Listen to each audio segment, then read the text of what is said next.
Hello everyone, ಮಕ್ಳಿಗೆ ರಜಾ ಇರೋದ್ರಿಂದ ಬೆಳಗ್ಗೆಯಿಂದ ಕೆಲಸ ಅಂತ ಹೇಳ್ಬಿಟ್ಟು ಇವತ್ತು ಸಂಜೆ ಫ್ರೆಶ್ ಅಪ್ ಆಗಿ ಪೂಜೆನ ಮುಗಿಸ್ಕೊಂಡೆ. ಲಿಪಿ ಅಂತೂ ಫುಲ್ ಕಿರಿಕ್ ಮಾಡೋದು ಕುಣ್ದಾಡೋದೇ ಮಾಡ್ತಾ ಇರ್ತಾಳೆ ಆ್ಯಂಡ್ ಹೋಲ್ ಡೇ ತುಂಬಾ ಆ್ಯಕ್ಟಿವ್ ಆಗಿ ಕೂಡ ಇರ್ತಾಳೆ. ಹಾಗಾಗಿ ಕೆಲವರು ಅವಳು ಲಾಸ್ಟ್ ವ್ಲಾಗ್ನ ನೋಡ್ಬಿಟ್ಟು ಏನು ತಿಂತೀಯ ಲಿಪಿ ಅಂತ ತಮಾಷೆ ಮಾಡ್ತಾ ಇದ್ರಿ. ನಾನು ಅವಳಿಗೆ ಮಿಲ್ಲೆಕ್ಸ್ ಅವ್ರದ್ದು ಮದರ್ವುಡ್ ಪೌಡರ್ನ ಕೊಡ್ತೀನಿ. 1 ಗ್ಲಾಸ್ ಹಾಲಿಗೆ ನಾನಿಲ್ಲಿ 1 ಸ್ಪೂನ್ ಮಿಲ್ಲೆಕ್ಸ್ ಪೌಡರ್ನ ಹಾಕ್ಕೊಂಡು, ಅವಳಿಗೆ ಸ್ವಲ್ಪ ಸ್ವೀಟ್ ಇಷ್ಟ, ಹಾಗಾಗಿ ನಾನು ಅವಳಿಗೆ 2 ಸ್ಪೂನ್ ಬೆಲ್ಲದ ಪುಡಿನ ಹಾಕ್ಕೊಂಡು ಸ್ವಲ್ಪನೂ ಲಮ್ಸ್ ಇಲ್ದಿರೋ ಥರ ಮಿಕ್ಸ್ ಮಾಡಿ ಒಂದು 5 ನಿಮಿಷ ಕುದಿಸ್ಬಿಟ್ರೆ ರೆಡಿ ಆಗಿಬಿಡುತ್ತೆ. 6 ತಿಂಗಳಿಂದ 2.5 ವರ್ಷದ ತನಕ ಇರುವಂತಹ ಮಕ್ಕಳಿಗೆ ನಾವು ಅದನ್ನು ಸರಿ ರೂಪದಲ್ಲಿ ತಿನ್ನಿಸ್ಬೋದು. ಮೇಲ್ಪಟ್ಟಿರುವಂತಹ ಮಕ್ಕಳಿಗೆ ಈ ಥರ ಹಾಲು ಥರ ಮಾಡಿ ಕುಡಿಸ್ಬೋದು.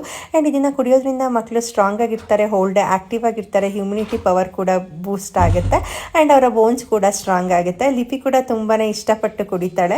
ಇದರಲ್ಲಿ ಕೆಂಪು ಅಕ್ಕಿ, ಡ್ರೈ ನಟ್ಸು, ಮೊಳಕೆ ಕಟ್ಟಿರುವಂತಹ ಕಾಳು, ಪ್ರತಿಯೊಂದು ವಿಟಮಿನ್ಸ್ ಇರೋದ್ರಿಂದ ಮಕ್ಕಳಿಗೆ ಬೇಕಾಗಿರುವಂಥದ್ದೆಲ್ಲದೂ ಸಿಗುತ್ತೆ. ನಿಮ್ಗೆ ಏನಾದ್ರು ಬೇಕು ಅಂದರೆ ಸ್ಕ್ರೀನ್ ಮೇಲಿರುವಂಥ ನಂಬರ್ಗೆ ಕಾಲ್ ಮಾಡಿ ಆರ್ಡರ್ ಮಾಡಿ.